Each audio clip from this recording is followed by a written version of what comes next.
Okay, so before break, we talked about the first step, which was to hypothesize a form of the model. And we said it's either going to be stationary or linear trend. So let's talk about the techniques. Once we've determined it's stationary, techniques that we can employ for a stationary model.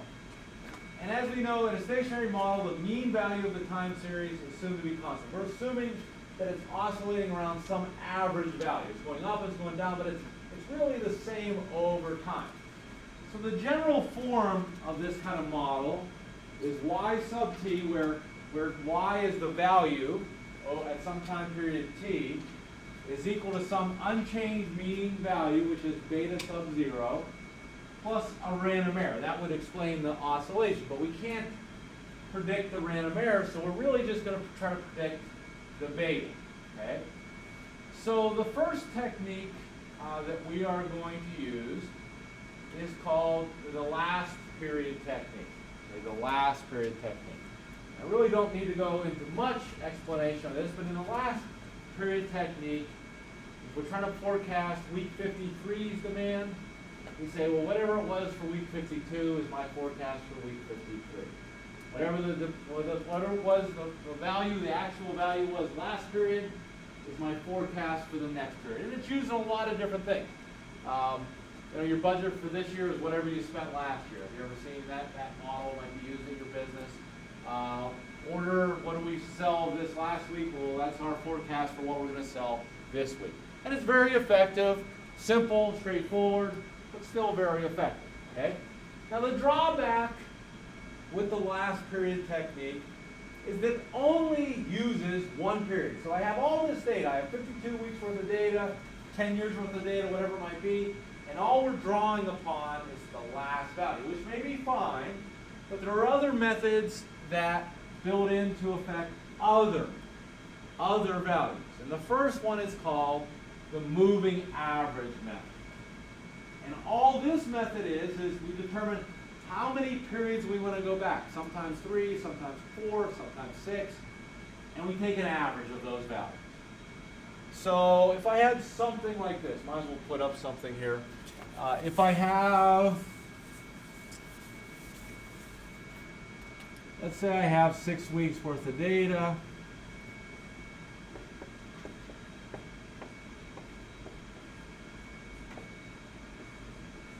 Okay, and we're trying to predict week 6 using the last period, or week 7 using the last period technique. My forecast would be 20.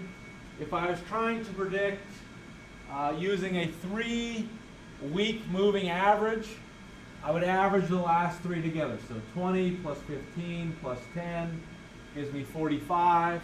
45 divided by 3 gives me 15. That's the moving average. It could be 3 weeks, could be 4 weeks.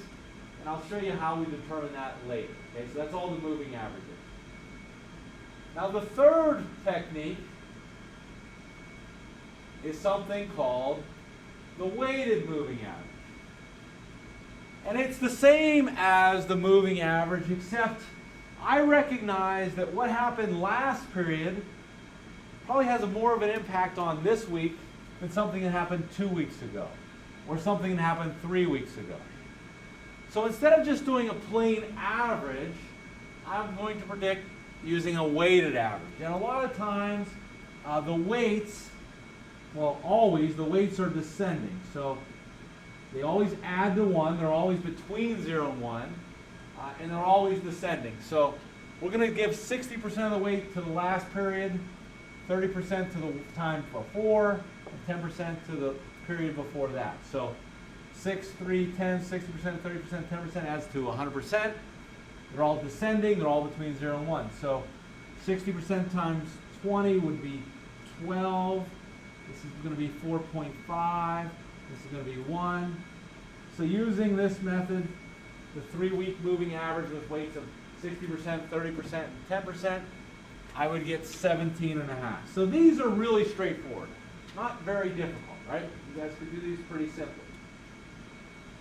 The fourth method, and the final method for stationary forecast, is something called, I'll see it up here. Did I miss it?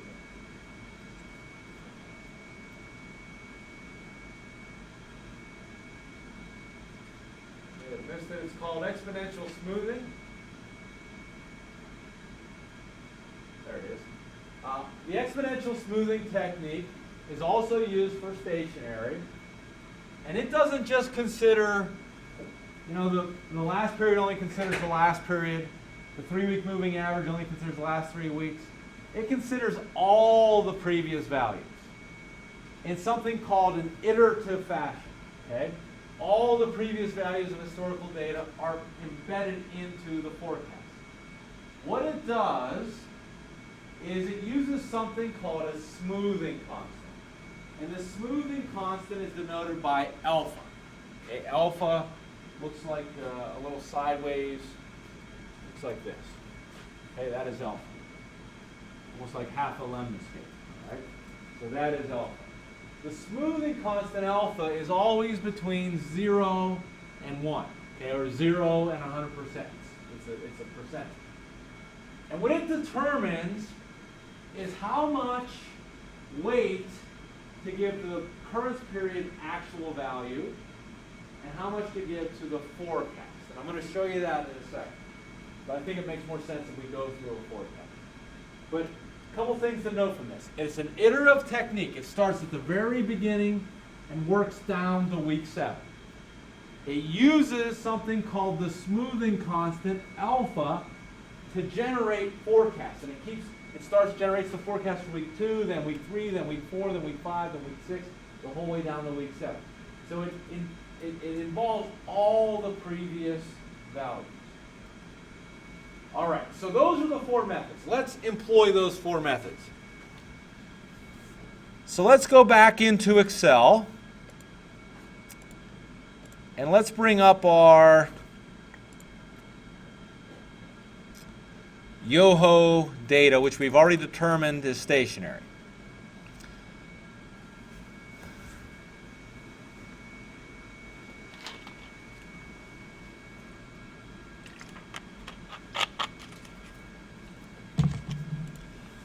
Now, on Blackboard, under Material by Chapter, Chapter 7, you will see third file down is a forecast template. Please click on that and open that up.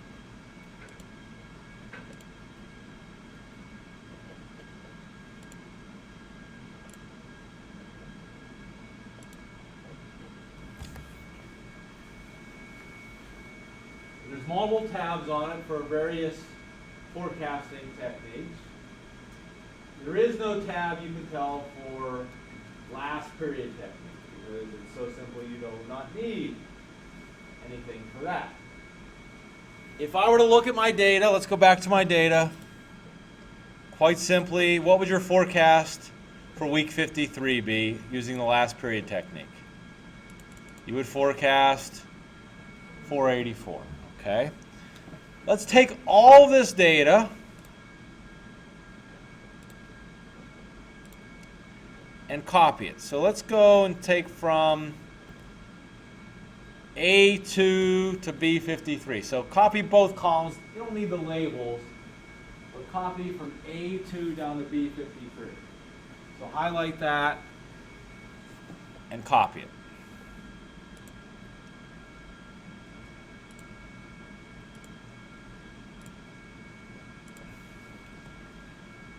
Let's go to our simple moving average, and I'm going to go to A11, and I'm going to paste in that data.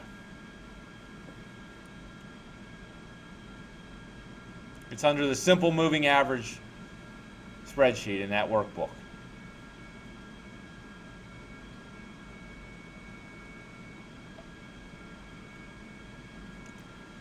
There's 2 inputs I need to provide. Let's say I want to do a 3-week moving average. I'm going to put a 3 into E2. And it needs to know how many periods I collected data for. And I have 52 data points.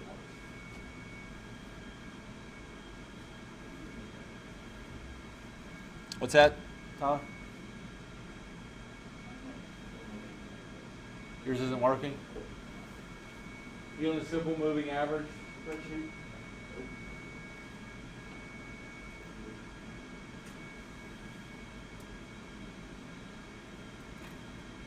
So it's calculating 453 for my forecast. You see it up here. And how it's arriving at that is it's averaging together 484, 482, and 393. Okay, and it comes up to 453. Let's go to weighted moving average. So I'm again going to paste that data in. That's off my clipboard apparently, so I'm going to recopy it over here.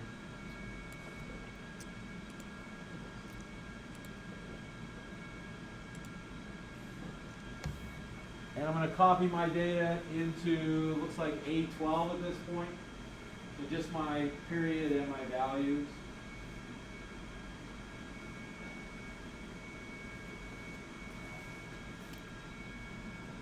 Okay, very similar here. I'm going to put number of periods and moving average. Let's do 3. I have 52 weeks worth of data. But it needs to know my weights. So these weights need to be between 0 and 1 and descending. And I'm going to use the ones that I did on the board. Let's put in 0.6 for 60%, 0.3 for 30%, and 0.1 for 10%.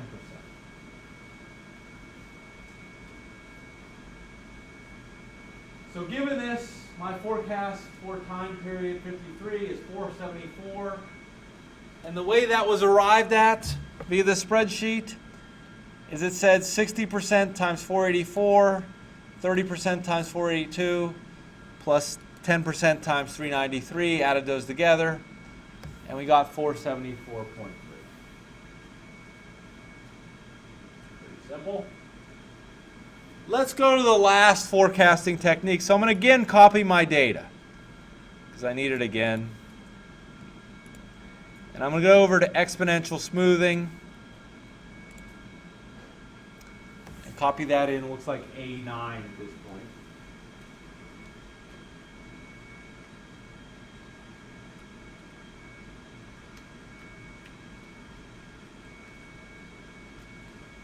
Okay, on the input parameters, it's saying how many periods you collect data for. Well, it's 52. And then here's that smoothing constant we talked about. Let's give it, the smoothing constant has to be between 0 and 1. Let's start with 0.95.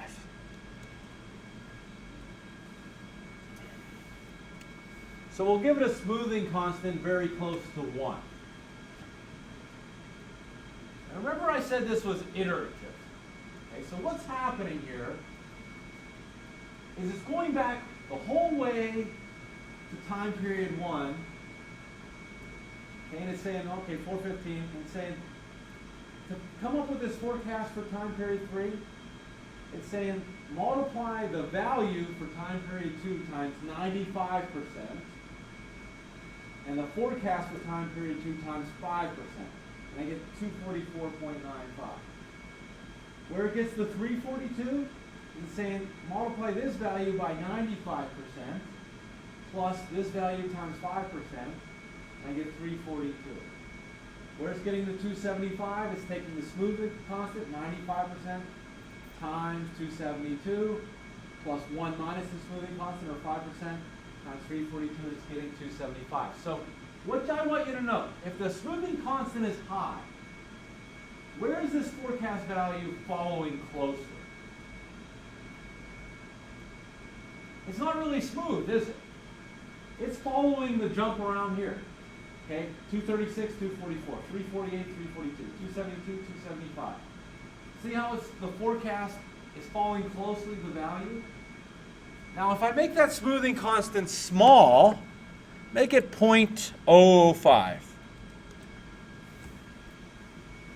Now, 95% of the weight is given to the previous forecast value, and only 5% of the weight is given to the value itself. So now, look how it's not jumping around as much. This forecast value is more smooth, if you will. Now, it starts at the beginning and goes the whole way to week 53. And if I use a smoothing constant of 5% here, I get a forecast of 385.27. If I use a smoothing constant of 0.95, I get a forecast of 483. Quite the difference. Okay, quite the difference. Just hold on to that for a moment. Just hold on to that for a moment. Okay. So we know how to forecast now. We know how to use the template to forecast. Here's the beautiful thing about forecasting.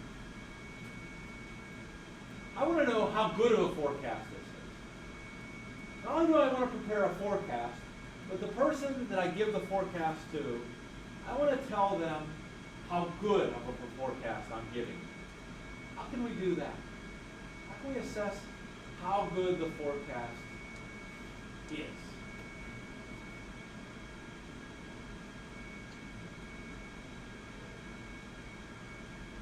What is hindsight? Hindsight is always 20/20, meaning I understand what happened in the past, right? Okay, let's think about this. If I use, well, let's go to a simpler one. Let's go to simple moving average, okay? Let's go to that template. If I use the simple moving average, and I was at week 3, and I was trying to predict week 4, what would I have come up with? How would I have predicted week 4? If I was at week 3 and I was trying to predict week 4, what would I have come up with? What would I have done? I would have taken those 3 and averaged them together, and I'd have got 333. But what's beautiful is we're not at week 3. We're at week 52. So we know the actual value for week 4 was 272. I would have predicted using this method 333. So now I can look back and say, hey, I would have been off 61. I would have been off an absolute value, if I take that absolute value, an absolute value of 61. If I was squared the error, it would be 3,721. And as a percentage, I was off 61 as a part of 333. I was off 22%. Okay? That's for just week 4. But week 5, I used the same method. I looked at the last 3 weeks, boom, boom, boom, came up with 285. And this one looked a little better. I was only off 5. I was off 28 for a squared error, and about 1.9%. How can I summarize those kind of values? How can I summarize the error values? What can I do to kind of say, what's the central location of those errors? What's kind of one value to summarize? What do we use to summarize how good of a student you are? What do we summarize to say how many goals you score playing basketball or soccer? How many points you score playing basketball? What the return is? What's the measure we use, the statistic we use to summarize a bunch of data? Percent? What? Average. Very good. GPA, average goals or average golf score, yes?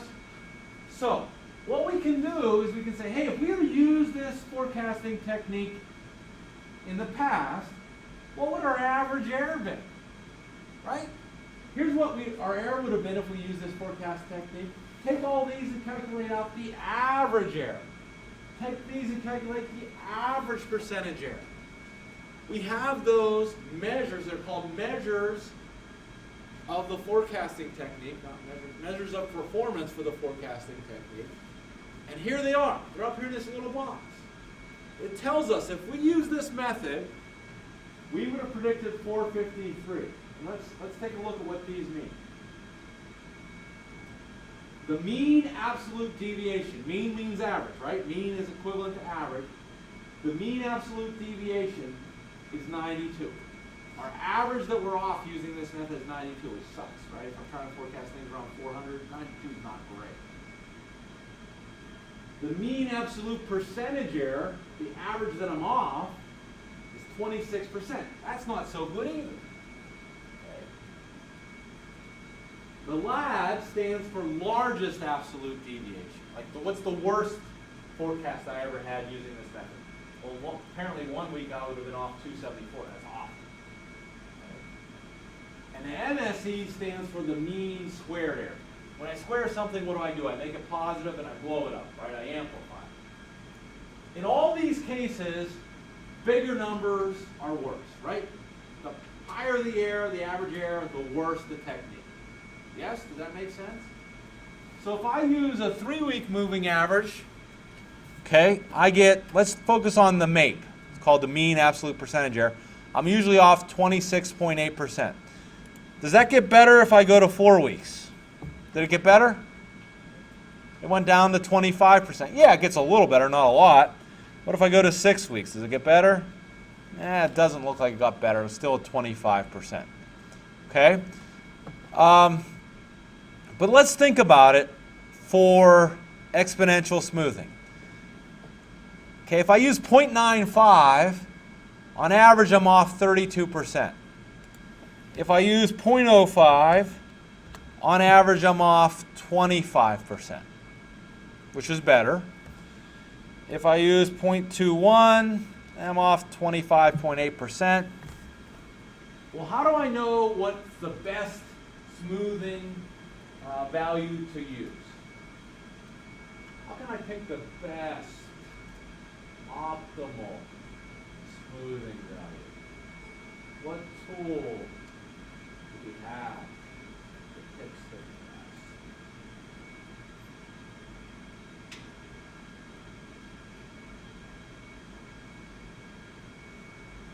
What tool do we have? We use the hell out of. We use Solver, right? Think about it. What I could do is I could go up here to my friend Solver. We haven't seen you in a while. Go to Data, Solver. I'm going to set my objective cell. What cell am I trying to maximize or minimize? What am I trying to make the best? What am I trying to maximize or minimize? One of the error values, right? So let's pick the MAPE. Let's pick cell J3. I'm trying to minimize that. What am I allowing Solver to change? Try to minimize that. What can it change? What is allowed changing? Yeah, the smoothing constant. That's what I'm trying to decide, right? So I'll let it change E3, the smoothing constant. And the constraints, there's really only one constraint here. What did we say about the smoothing constant? It has to be between what two values? So all I really have to tell it is, add a constraint down here, this smoothing constant, which is E3, has to be less than or equal to 1.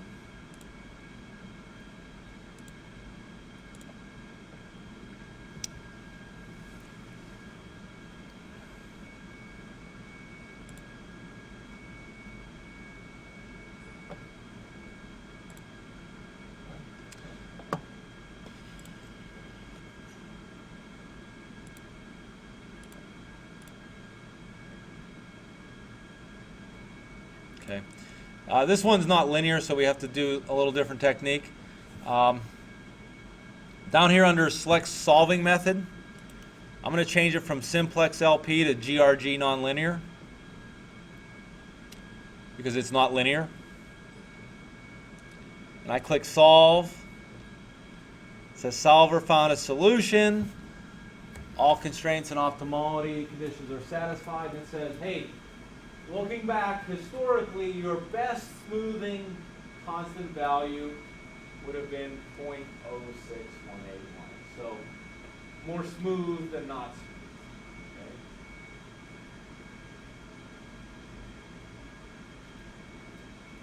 Okay? So not only can we, and this is a terrible forecast, and that's because the data they gave us is very inconsistent. It's going up and down. You notice how it was like 290 to 410. Usually your data is not that inconsistent. That's why these are terrible performance measures. A lot of times we can give someone a forecast and we can say, here's our value, here's the value we're forecasting. And by the way, historically, the average error, if we use this technique, is about 4% or 5%. That's good for them, right? They can say, okay, here's my value, but historically speaking, the margin of error is plus or minus 4% or 5%. Now you can understand that, hey, this is a forecast, it's not going to be perfect, but I'm going to tell you, historically when I used this forecast, I was off 4 or 5%. I think I told you guys this.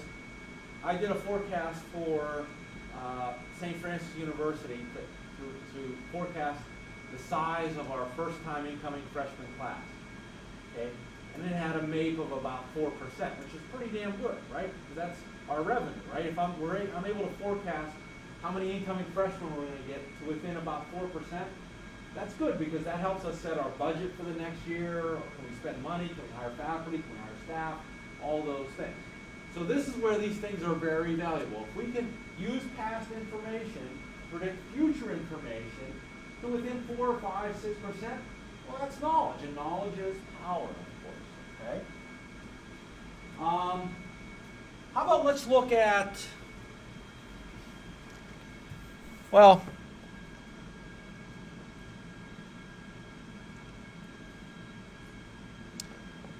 let's look at linear regression. Okay, so I don't know if you guys still have this one, but if you don't, no big deal. If you remember back when I talked about linear trend, I mocked up one. It was this data. I said this looks like it's linear. We validated, yes, Dr. Miko, it is linear. Well, the forecasting technique that we're going to use when it's linear is we're going to use least squares regression. Okay? Least squares regression is the technique we're going to use. Now, you can do it with data analysis regression, or we can use the template. We're going to use the template. So I'm going to take these 12 months worth of data. I'm going to go to the template, go to linear regression. I'm going to copy that data into A12. I'm going to say there's 12 months worth of data here. And it provides a forecast for week 13, week 14, week 15. What do you notice about those forecasts for week 13, 14, 15? They're different, right? Why are they different? Because I'm forecasting that this thing has what? Trend. So it's heading upwards. So the further I go out, the higher it goes. Now it only goes up for the next, well, it looks like 12 periods. But if I wanted to forecast, I don't know, period 50, I could use this little box here and put in period 50, and it'll give me the forecast for period 50.